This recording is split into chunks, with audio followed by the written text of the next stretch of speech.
Hello and welcome to our small anatomy session. Today the topic is the shoulder joint. The shoulder joint is the most flexible joint in the human body.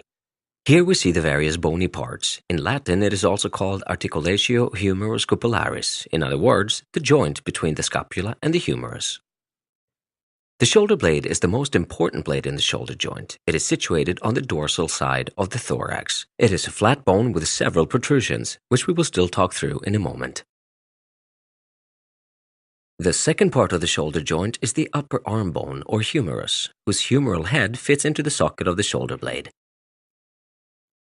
At first, let's have a look at the scapula.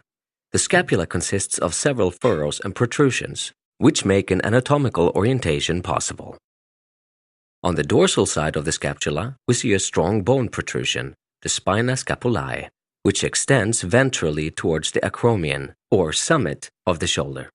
There are two furrows each above and below the spina scapulae where the origins of the muscle can be found.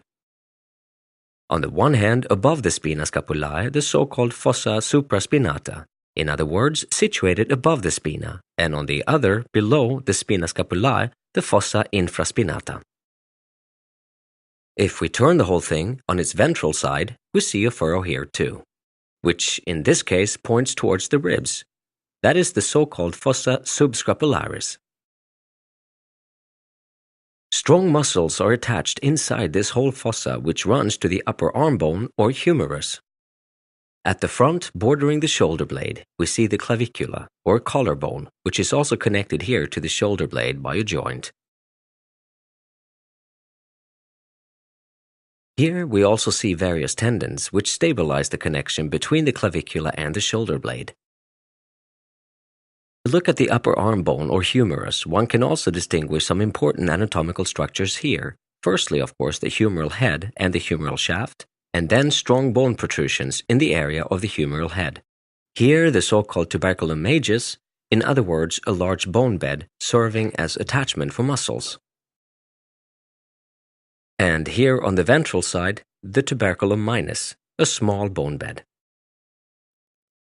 A sulcus runs between these two tubercula, in other words, a shallow groove. It is called the sulcus intertubercularis and represented here by this small piece of cord, the tendon of the long head of the bicep, which runs in this sulcus intertubercularis into the shoulder joint. When you take a look at the shoulder joint, you actually realize how relatively few tendon structures are in place here compared to other joints.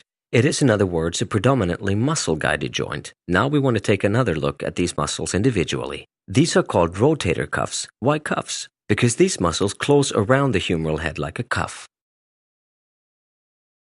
Individually, these muscles are the musculus teres minor, which practically stretch from the scapula to the tuberculum majus of the upper arm bone. Then the musculus infraspinatus lying underneath the spina scapula, in other words, a continuous, more or less triangular muscle, which converges here with the tuberculum majus, its attachment with its fibers. And above the spina scapulae, then the musculus supraspinatus, which then again practically stretches underneath the acromions right to the tuberculum majus of the humerus. There is a fourth muscle on the ventral side which belongs to the rotator cuff. That is the musculus subscapularis, which then attaches to the tuberculum minus of the humerus. Together, these four muscles lead to the head of the humerus, and of course can also move the humerus. They stabilize the shoulder joint.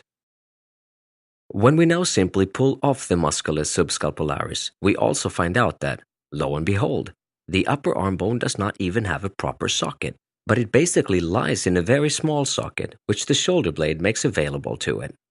The so-called cavitas glenoidale, which really does not encase such a large surface area of the cartilage-covered head of the humerus.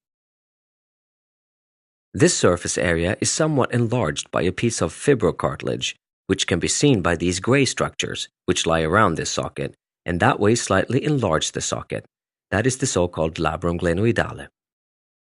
The shoulder joint is therefore a really complex joint, especially in order to allow the shoulder joint many different degrees of freedom of movement. Because we see that the shoulder joint can indeed be moved in several directions, and with that, it of course also has the possibility to take the arm with it in many different directions, so to speak. Here, when looking from the lateral side, one can see that the soft parts between the bony structures actually have relatively little room. And from a clinical perspective, that results in a so-called impingement syndrome under certain conditions. That means that the soft parts get pinched between the bones, and that can cause pain in the shoulder joint.